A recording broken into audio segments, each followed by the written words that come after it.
बहुत समय पहले दक्ष की पुत्री सती ने अपने पिता द्वारा अपमानित किए जाने पर अपना शरीर त्याग दिया था। सती के जाने से समस्त देवता दुखी हो गए।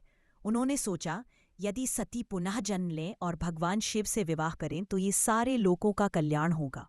एक दिन सभी देवता हिमालय के पास पहुंचे। उन्होंने सम्मानपूर्वक कहा, हे महाराज हिमालय, पहले जो सती थी वे फिर से आपकी पुत्री के रूप में जन्म लेंगी। यदि ऐसा हुआ तो देवताओं को बहुत बड़ा लाभ मिलेगा और संसार का उद्धार होगा। यह सुनकर हिमालय मन ही मन बहुत प्रसन्न हुए और बोले, यह तो मेरे लिए बहुत बड़ा सौभाग्य होगा। फिर सभी देवताओं ने हिमालय की स्तुति की।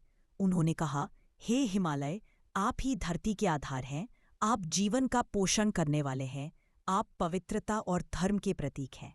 देवताओं ने आगे कहा, आपके घर में जो कन्या जन्म लेगी वही देवी उमा पार्वती कहलाएंगी। वे समस्त लोगों की पालन करता होंगी।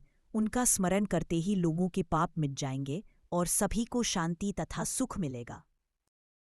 देवताओं ने नारद जी के साथ मिलकर हिमालय की स्तुति की और प्रार्थना की कि सती माता पुनः जन्म ले। तभी वहां एक अद्भुत दृश्य प्रकट हुआ।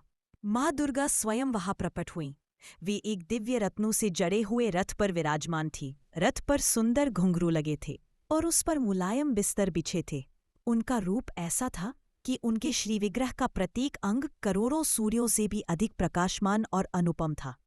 चारों ओर उनकी तेजो राशि फैल गई और उसके मध्य वे विराजमान थी।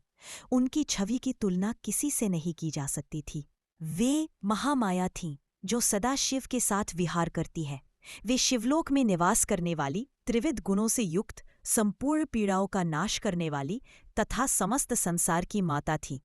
प्रलय काल में वही देवी सबको अपनी गोद में सुलाकर महानिद्रा का अनुभव कराती है। उनकी तेजो राशि इतनी प्रबल थी कि देवता उन्हें सीधे देख भी नहीं पा रहे थे। देवताओं ने दर्शन की तीव्र अभिलाषा से पुनः उनकी स्तुति की। तब प्रसन्न होकर जगदम्बा दुर्गा ने देवताओं को अपना पूर्ण दर्शन दिया और उन्हें आशीर्वाद दिया। जब माँ दुर्गा अंतर्ध्यान हो गईं और देवता अपने अपने लोकों को लौट गए, तब हिमावान की पत्नी मैना बड़ी प्रसन्नता के साथ भगवान शिव और शिव देवी की पूजा करने लगी। उनकी भक्ति से प्रसन्न होकर जगदम्बा पुनः प्रकट हुईं। वे तेजोमंडल के बीच दिव्य अवयवों से संयुक्त होकर विराजमान थी।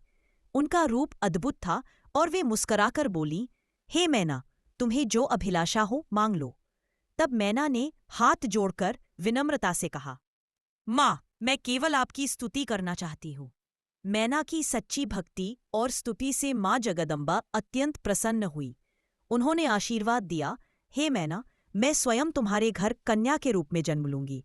इस प्रकार माँ ने मैना को यह महान वरदान दिया और वही कन्या आगे चलकर उमा पार्वती के रूप में प्रकट हुई।